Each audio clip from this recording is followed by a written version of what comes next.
The city of London never truly slept.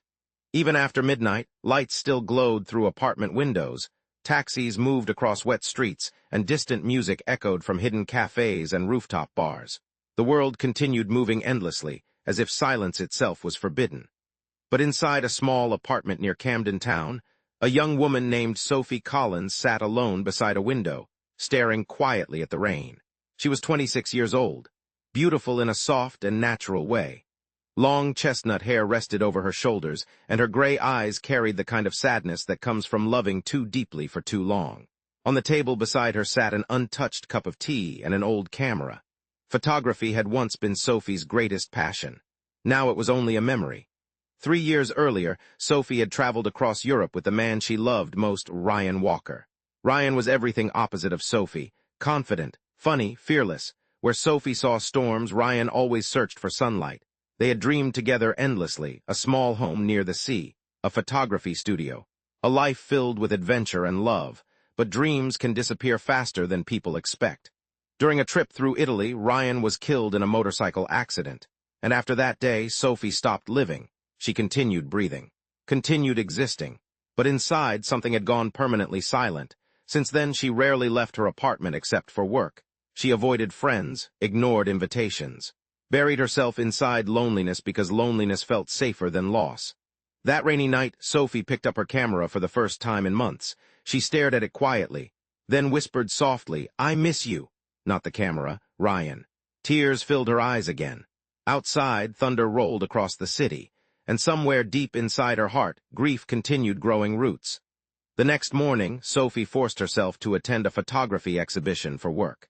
The gallery was crowded with artists, journalists, and wealthy collectors discussing photographs hanging across white walls.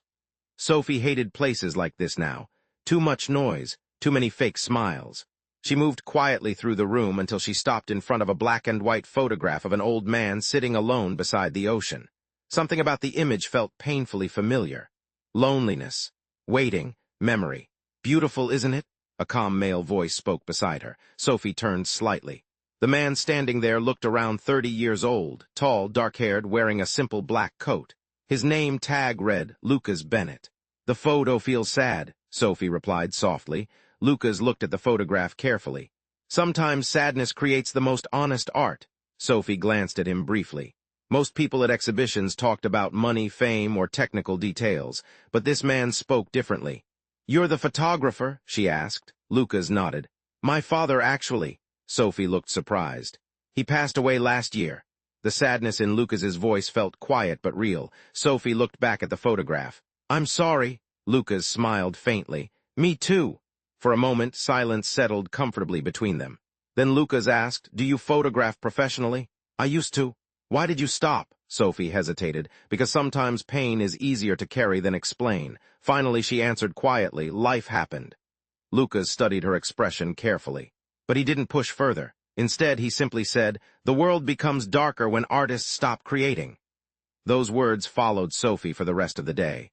Over the following weeks, Sophie unexpectedly kept meeting Lucas. Sometimes at coffee shops, sometimes near bookstores, sometimes at photography events she reluctantly attended, almost as if life itself kept placing them in each other's path. Lucas Bennett was unlike anyone Sophie had known. He was thoughtful instead of loud, gentle instead of arrogant, and most strangely, he understood silence. One afternoon, Lucas invited Sophie to join him for a photography walk through Hyde Park. At first, she refused. Then, after hours of hesitation, she agreed. The park looked beautiful beneath golden autumn leaves. Children laughed nearby while birds moved across quiet lakes.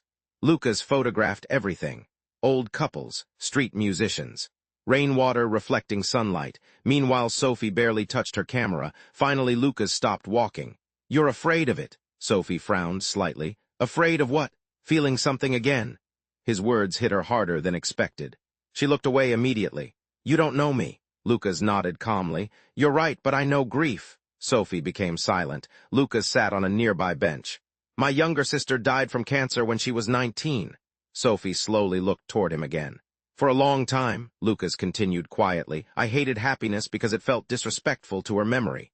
The wind moved softly through the trees around them. Then Lucas added, "But eventually I realized something."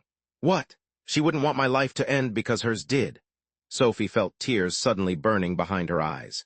Ryan once said something similar. For the first time in years, Sophie felt someone truly understood the weight inside her chest.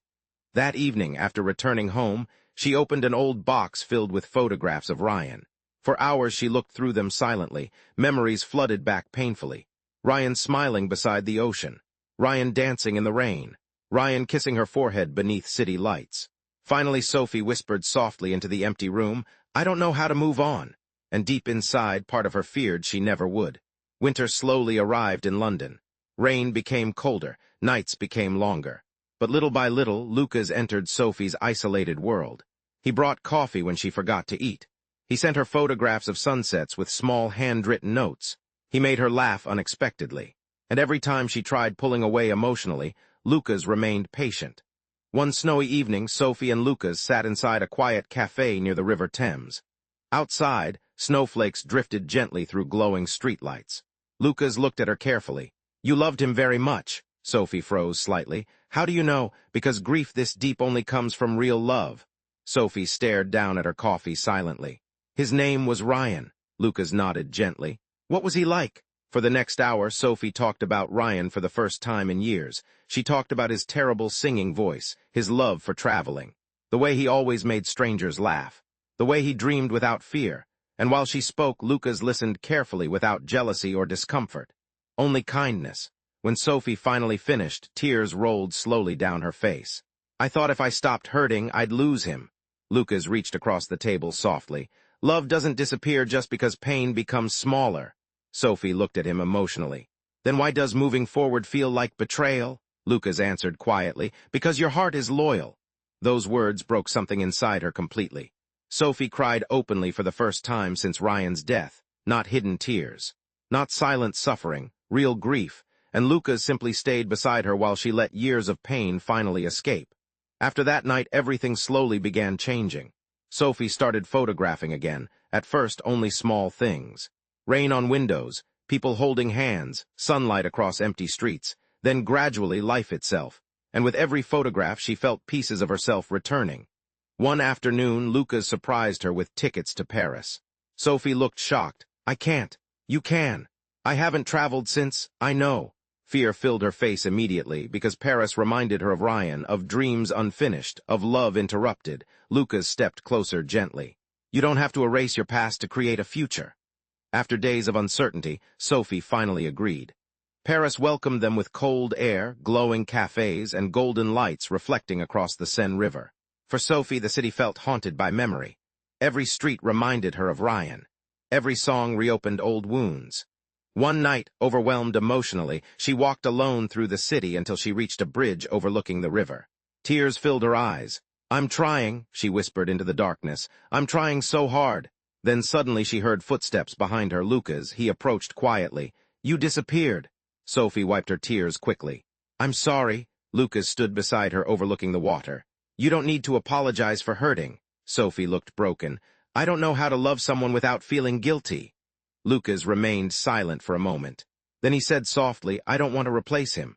Sophie looked toward him immediately. Lucas's eyes were calm and honest. "He mattered. He shaped who you are, and honestly, I think I would have liked him." Sophie almost laughed through her tears. Lucas continued gently, "But your story didn't end with his." The river shimmered beneath city lights below them. Then Lucas added quietly, "And neither did your heart." For the first time since Ryan's death, Sophie allowed herself to imagine a future again. Not because she forgot Ryan, but because love had slowly taught her something beautiful. The heart can carry memory and hope at the same time. Months passed, spring arrived, flowers bloomed across London parks, and Sophie Collins became alive again. Her photography returned stronger than ever. People connected deeply with her work because every image carried genuine emotion. Pain, healing, hope. Eventually, one of her photo collections became famous online. The title was simple, "The Art of Surviving." At the exhibition opening, reporters surrounded Sophie asking questions about inspiration. She looked toward Lucas standing quietly in the back of the room. Then she answered softly, "Sometimes people save each other without realizing it." Later that evening, Sophie and Lucas walked beside the Thames River under glowing lights. Lucas smiled gently. "You know, your photographs changed people tonight." Sophie looked at him carefully. "You changed me." They stopped walking. The city moved quietly around them. Cars passed. Music echoed distantly.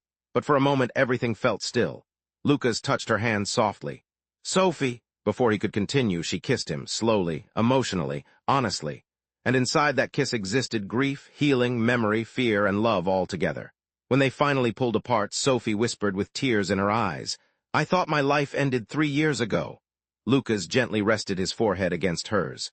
"No," he whispered back. "It was only waiting for you to live again." A year later, Sophie opened her own photography studio in London.